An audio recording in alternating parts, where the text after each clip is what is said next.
One bad day ruins progress. I think we've all felt this one before, right? After whatever occasion has happened, whether it's a bit of a Friday get together with people and you end up eating a little bit more than you sort of intended to do, or you get a craving and you sort of succumb to that craving. And so we think this one bad day completely ruined, all our progress. And this is a really nice graph that Peter's put here, right? Where when we sort of zoom out and see the bigger picture, right? If you see how, there's progress is never linear, right? There's always going to be peaks and troughs, ebbs and flows. And so we see here on this graph, where there's a little bit of a bad day. And oftentimes, if we're able to then pick ourselves up, as Pete touched on previously with the systems, right? You've got all these systems in place. You've got us to help you and support you. You've got your training that's scheduled. You've got your nutrition planned. You go back to your systems, relying on those systems. That bad day ceases to be, a problem or a bad day once you're getting back to those systems. And I think it's also worth noting or pointing out that these days are going to come, like it's inevitable. So this like idea of perfection and thinking that these days are never going to happen is completely Wishful false. thinking.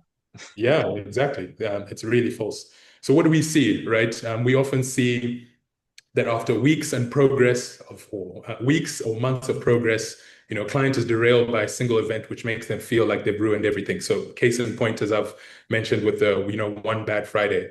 And this often comes from, one of the biggest ones is unsustainable diets that people have previously done. So I'll give you an example, right? Someone is eating 1,000 calories a day, like super low calories, and they're trying to lose weight, trying to change their body composition.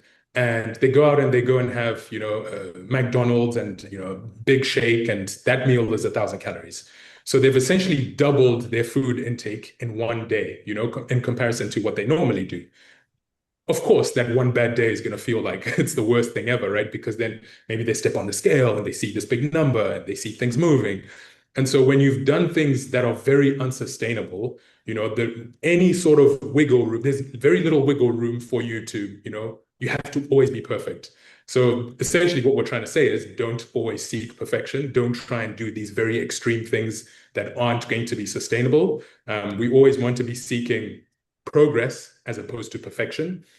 We also don't want to be focusing on the day to day, right? We often don't think about the bigger picture. We often want to just be like zeroing in on this one day, day to day, but we don't think about the bigger picture. As we saw, progress is not linear in that previous graph. Pete, could you move on to the next Mhm. slide? So we tend to focus on mistakes more than successes, right? We all know that the human mind is very wired and geared towards negativity, right? It's almost like we have to talk ourselves out of negativity, right? And so this is one thing that of people makes people believe this. One indulgent meal feels very emotionally significant when a diet is extremely restrictive, which we've sort of touched on. And then the big one is social media, right? As we see more and more, whether it's influencers or people you aspire to be like, or they were always seeing the highlights, right, with no context of the rest of their lives. And so we assume that, when you see that person's meal and they post, their best meals, they're not posting everything else. And so we assume that we also need to live up to this, like, quote unquote, perfection, right? Pete, I'm sure you've had to answer several questions around this. Of course, and something comes to mind actually. I don't know if people have seen it, but there's this guy called Stephen Bartlett. He's Diary of a CEO man, and some of his stuff is really, really good. And I don't know if it's just the circles that I'm in or the kind of algorithm pushing it my way, but at the moment there is something like it's a clip from one of his shows where he's like, I had two glasses of wine one night and my life was ruined for 3 days. And he's talking, utmost seriousness.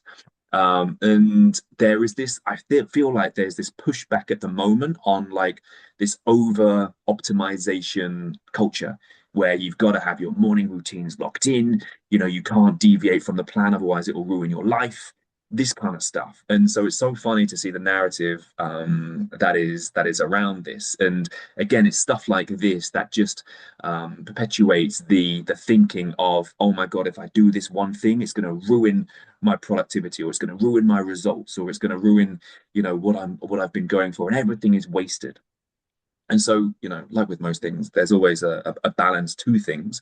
And yeah, I think this is one that is sort of it I think a lot of the time comes from people wanting to be perfect because they're just starting, or they feel like everything's got to be in place so that everything goes well. But in reality, sort of life doesn't really operate like that or allow for that. And so knowing that bad days are going to happen is sort of part of the process. And most importantly, it's knowing how you then pick yourself up and not having that kind of lag from that one bad day or one bad decision kill you for like 2 3 weeks, right? It's how can you pick yourself up? And just like we had with the first myth around 2 a day training, it's like, what is the thing that you need to do just to get back on track now, to restart the routine?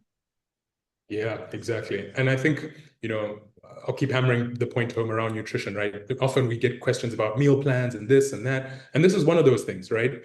If you're following a very strict meal plan that we created for you and we give to you, right, you're going to deviate. And then when you do deviate, you feel guilty and it's like one bad day, this is over, my life has crumbled. And, so we always want to be helping people understand that, when you're on this journey, it's about changing your lifestyle, not making these very drastic, very restrictive ways of doing things. Because when you live in this very restrictive way of doing things, there is no room for any, imperfections, which Mhm. as people, we all know we aren't perfect, right?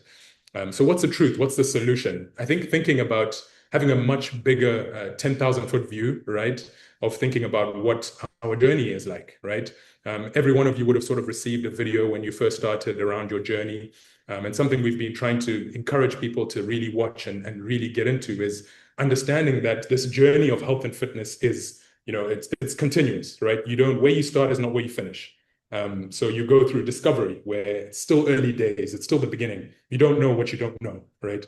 You shift over into growth where you've kind of learned some things, you've learned how to make certain adjustments to your nutrition. You now know what protein is, how important it is, why it's important. Now in growth, you're now being much more consistent with, getting the targets that you've been given. And then you shift over onto Thrive, where now it's almost like what you learned in discovery and growth is like on autopilot, right? Often we have people on autopilot with bad habits. Now you're on autopilot with good habits, right? And then we shift over obviously into mastery. So just having this very big 10,000 foot view of my journey is, a much bigger than a day-to-day thing really makes you realize that that one bad day is absolutely nothing in the grand scheme of things. Any thoughts, Pete?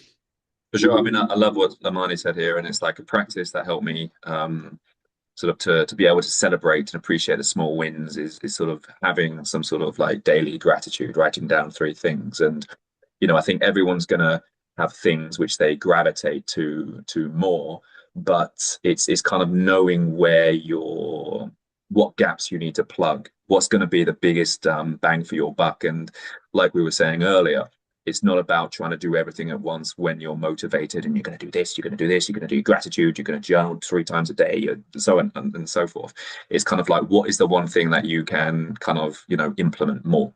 And also commit to doing it regularly. It's not too much. So, at the beginning of this year, for example, for anyone who listens to the podcast, right, I committed to just, improving my content in that space and just do one podcast a week, right? That is manageable, it's doable. And what are we kind of, we're halfway through the year now, and I have for now managed to do a podcast a week, right? Because that takes time to plan, to write, to record, to upload, etc., etc. So for me to say at the beginning, okay, I want to do like a YouTube video, I want to do a podcast a week, I want to do this, I want to do that, like it's going to be too much and then everything falls apart. So much like with training or your nutrition or whatever it is, like take on what you think you can take on.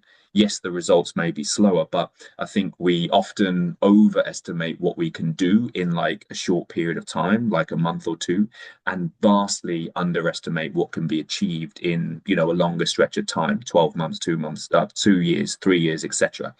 And, for everyone here, fitness is going to mean different things to them at different points in their lives. And being able to know what works for you and what you can build on and what stays and what you keep and what can kind of fall away as it's not really that effective for you, is stuff that we all are going to learn. So Amani, thanks for that share, because obviously that's something that has really sort of benefited you in what you're doing.